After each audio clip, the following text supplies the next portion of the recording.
حضرت مریم علیہ السلام کی شادی نہیں ہوئی تھی، آپ غسل خانے میں نہا رہی تھیں، نہا لی تھی، کپڑے پہن رہی تھیں کہ حضرت جبرائیل علیہ السلام آ گئے۔ حضرت مریم فوراً ڈر گئیں، خوف محسوس کیا، گھبرا گئیں، تو حضرت جبرائیل علیہ السلام فوراً بولے گھبراؤ نہیں، میں انسان نہیں فرشتہ ہوں۔ پھر آپ کو تسلی ہوئی۔ پھر حضرت جبرائیل علیہ السلام نے فرمایا اللہ آپ کو بیٹے کی خوشخبری سناتا ہے۔ حضرت مریم علیہ السلام نے فرمایا دیکھو بیٹے ہونے کی دو ہی صورتیں، کہ یا تو نکاح ہوا ہو یا تو زنا ہوا ہو۔ آج تک مجھے کسی مرد نے چھوا تک نہیں ہے، لہٰذا اور نہ ہی میرا نکاح ہوا ہے، تو میرے اولاد نہیں ہو سکتی، تو کیسے مجھے اولاد ہوگی؟ حضرت جبرائیل علیہ السلام نے فرمایا اللہ تبارک و تعالیٰ قال کذالک، اسی طرح جس کو چاہتے ہیں اولاد دے دیتے ہیں۔ اللہ یہ نکاح کے محتاج نہیں، اللہ جو ہے میاں بیوی کے محتاج نہیں۔ اللہ نے دنیا کے اندر بغیر ماں باپ کے مثال بھی دکھائی ہے، حضرت آدم علیہ السلام کو پیدا فرما کر، بغیر ماں کے حضرت حوا علیہ السلام کو پیدا کر کے مثال بتلائی ہے کہ میں بغیر ماں کے بھی پیدا کر سکتا ہوں، بغیر باپ کے حضرت عیسیٰ علیہ السلام کو پیدا کر کے دنیا میں یہ مثال بنائی ہے کہ اللہ اولاد دینے میں ماں باپ کا محتاج نہیں، ماں کا محتاج نہیں، باپ کا محتاج نہیں۔ اللہ جیسے چاہیں، جس کو چاہیں، جب چاہیں اولاد دے سکتے ہیں۔ حضرت مریم علیہ السلام کو حضرت عیسیٰ علیہ السلام اللہ نے دیے۔ آپ کے جب ایک دن کا بیٹا ہو گیا تو آپ باہر گھر میں آنے لگیں، راستے میں بازار میں پوچھا لوگوں نے کہ یہ کہاں سے لائی ہو؟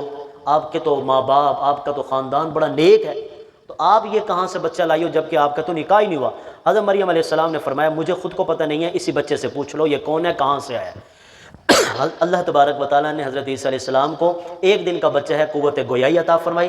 آپ خود ہی بول پڑے ماں کی گود میں قال انی عبد اللہ، میں اللہ کا بندہ ہوں، میں اللہ کا بندہ ہوں، آتانی الکتابہ، مجھے کتاب دی گئی ہے، ان قریب اللہ مجھے نبوت بھی دیں گے۔ آگے حضرت ابراہیم علیہ السلام کے واقعے کی طرف اشارہ ہے۔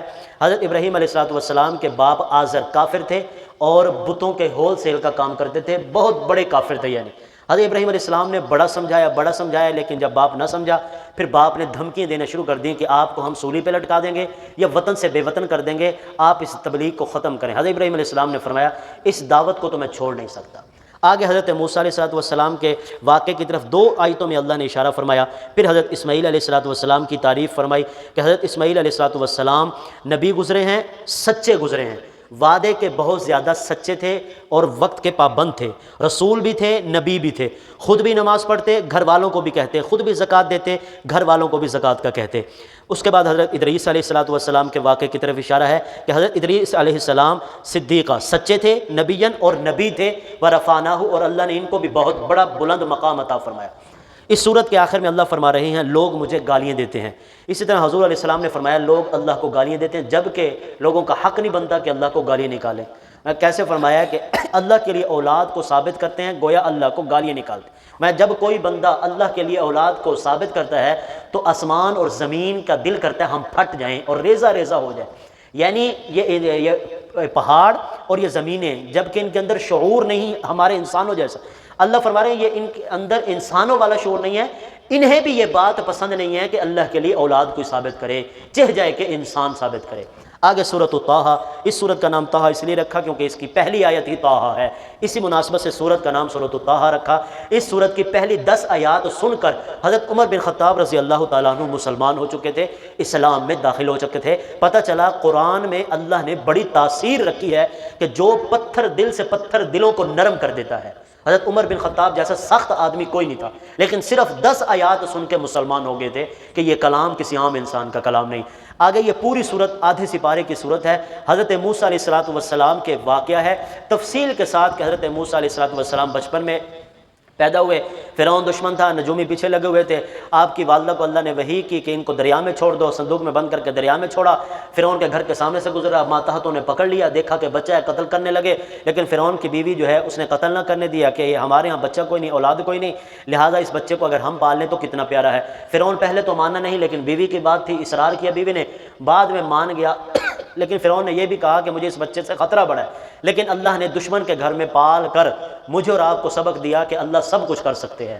حضرت موسیٰ علیہ السلام یہیں پلے بڑے ہو گئے۔ راستے میں 2 آدمیوں کا جھگڑا ہو رہا تھا، آپ فیصلہ کرنے کے لیے ایک آدمی جو ظالم تھا اس کو ہلکا سا ایسے مکہ مارا جس کی وجہ سے وہ مر گیا۔ حالانکہ مارنے کا ارادہ کوئی نہیں تھا، بس ایسے ہی مکہ مارا، وہ مر گیا، تبھی موت مر گیا۔ فرعون کو پتہ چلا، فرعون نے پکڑنے کے لیے بندے بھیج دیے، حضرت موسیٰ علیہ السلام یہ علاقہ چھوڑ کر قوم مدین میں چلے گئے۔ وہاں پر حضرت شعیب علیہ السلام کی بیٹیاں پانی بھرنے کے لیے آئی ہوئی تھیں، باقی لوگ بھی آئے ہوئے تھے، آپ کی بیٹیوں کا نمبر نہیں آ رہا تھا، مرد آگے آگے پانی بھرے۔ حضرت موسیٰ علیہ السلام گزرے، پوچھا کیا بات ہے؟ فرمانے لگے کہ ہمارا بھائی کوئی ہے نہیں، باپ ہمارا بوڑھا ہو چکا ہے، نبی ہے حضرت شعیب علیہ السلام، لہٰذا ہمیں پانی بھرنا ہے، تو ہماری باری جب آئے گی پھر ہم پانی بھریں گے، ابھی یہ مرد جائیں گے پھر ہم حضرت موسیٰ علیہ السلام نے فرمایا مجھے دکھاؤ۔ آپ نے ان سے ڈول لیے، خود پانی بھرا اور جو ہے ان کو دے دیا۔ پھر ان بہنوں نے کہا آپ ہمارے ساتھ چلیں، ہو سکتا ہے ہمارا ابا آپ کو ملازمت پر رکھ لے، ہمارے گھر میں ہمارا بھائی کوئی نہیں ہے، کوئی نوکر کوئی نہیں ہے، ہو سکتا ہے ہمارے والد کو ملازم کی ضرورت ہے، ہم سفارش کریں گے، آپ بڑے نیک انسان ہیں، سچے انسان ہیں، آپ ہمارے ساتھ چلیں۔ حضرت موسیٰ علیہ السلام نے فرمایا ٹھیک ہے آپ کہتے ہو تو چلتا ہوں، چلے گئے۔ حضرت شعیب علیہ السلام کو سارا واقعہ بتایا بیٹیوں نے۔ حضرت شعیب علیہ السلام نے فرمایا ٹھیک ہے، پہلے 8 سال کا معاہدہ ہوا کہ 8 سال آپ ملازمت کریں گے، پھر 2 سال اور بڑھا دیے کہ 2 سال اور بڑھاؤ، 10 سال خدمت کی۔ حضرت شعیب علیہ السلام کو حضرت موسیٰ علیہ السلام پسند آ گئے۔ حضرت شعیب علیہ السلام نے اپنی بڑی بیٹی حضرت صفورہ کے نکاح کی پیشکش کی کہ اے موسیٰ میں اپنی بیٹی کا نکاح تیرے سے کرنا چاہتا ہوں۔ پتہ چلا بیٹیوں والے پیغام نکاح پہلے بھیج سکتے ہیں، اس میں کوئی عیب کی بات نہیں ہے، کوئی آر نہیں ہے، اگر کوئی اچھا رشتہ ہو تو بیٹی والے خود بھی پیشکش کر سکتے ہیں، جیسا کہ حضرت شعیب علیہ السلام نے خود کہا کہ میں اپنی بیٹی کا نکاح آپ سے کرنا نکاح ہو گیا۔ 1 سال کے بعد آپ یہاں سے چلے گئے۔ حضرت موسیٰ علیہ السلام نے فرمایا میں اپنے علاقے میں جانا چاہتا ہوں، وہاں کی صورتحال دیکھنا چاہتا ہوں۔ 10 سال کا عرصہ گزر گیا، علاقے کو چھوڑا ہوا، ہو سکتا ہے کہ معاملات ٹھیک ہو گئے ہوں، فرعون بھول گیا ہو وہ قتل، تو لہٰذا معاملہ ٹھیک ہو، لہٰذا میں واپسی۔ حضرت شعیب علیہ السلام نے اجازت دے دی، اب آپ کا نکاح ہو چکا ہے، چلے جائیں، آپ کو اجازت ہے، 10 سال خدمت پوری ہو گئی ہے۔ اب یہ چل جا رہے ہیں، راستے کے اندر جو ہے آپ کو اللہ تبارک و تعالیٰ نے بیٹا عطا فرمایا۔ اب آگے واقعہ کچھ نہیں ہے کہ بیٹا ہوا یا بیٹی ہوئی تو کیا ہوا، بس یہیں پر قرآن بھی خاموش ہے، حدیث بھی خاموش ہے۔ آگے حضرت موسیٰ علیہ السلام کو آگ چاہیے تھی، آپ آگ کی تلاش میں دائیں بائیں آگے پیچھے نکلے، ایک جگہ روشنی دیکھی، وہاں پر محسوس یہ کیا کہ شاید آگ ہے، وہاں پر ہمیں کوئی مدد مل جائے گی، کیونکہ آپ کی بیوی کو درد ذیل شروع ہو چکا تھا، آگ کی ضرورت تھی، سردی کا موسم تھا۔ حضرت موسیٰ علیہ السلام نے فرمایا کہ تم یہیں بیٹھو، میں آگ کا پتہ کر۔ آپ وہاں پر گئے، آگ تھی نہیں، وہ تو اللہ کی تجلی تھی، اللہ تبارک و تعالیٰ نے آپ کو وہیں پر نبوت عطا فرمائی۔ اور پھر سب سے پہلے حکم دیا کہ فرعون اور اس کے ماتحتوں کے پاس جاؤ اور دعوت دو۔ حضرت موسیٰ علیہ السلام نے فرمایا کہ میری زبان میں لقمت ہے، میں سفارش کرتا ہوں کہ میری سفارش قبول کیجئے، میرے بھائی کو میرا نائب بنا دیجئے۔ حضور علیہ السلام نے فرمایا دنیا کے اندر حضرت موسیٰ علیہ السلام جیسا کوئی بھائی نہیں ہے کہ انہوں نے سب سے بڑے اپنی بھائی کے لیے سفارش کی ہے کہ اللہ میرے بھائی کو میرا نائب بنا دے، یعنی ان سے بڑی آج تک کسی بھائی نے اپنے سگے بھائی کے لیے اتنی بڑی سفارش نہیں کی جتنی حضرت موسیٰ علیہ السلام نے اپنے بھائی کے لیے کی۔ حضرت اللہ تبارک و تعالیٰ نے قبول فرما لی، آپ کے بھائی کو آپ کا خلیفہ بنا دیا۔ فرعون کے پاس چلے گئے، فرعون نے نہ مانا، پھر اللہ تبارک و تعالیٰ نے پھر حضرت موسیٰ علیہ السلام کو 2 معجزے دیے، ایک عصا کا، ایک ہاتھ جو ہے وہ بغل میں ڈالتے تو وہ سورج کی طرح چمکنے لگ جاتا۔ یہ 2 معجزے دیے۔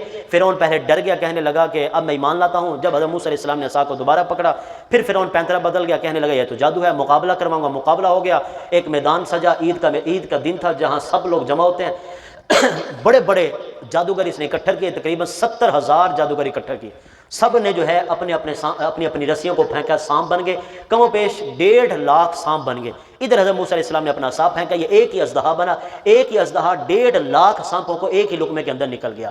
اللہ نے حضرت موسیٰ علیہ السلام کو فتح عطا فرمائی۔ فرعون پھر بھی نہ مانا، اللہ تبارک و تعالیٰ نے ہجرت کا حکم دے دیا، یہ ساری کی ساری قوم پانی کے اندر غرق ہو گئی۔ حضرت موسیٰ علیہ السلام آگے چلے گئے، پھر آپ کی قوم نے مطالبہ کیا ہمیں کوئی کتاب چاہیے۔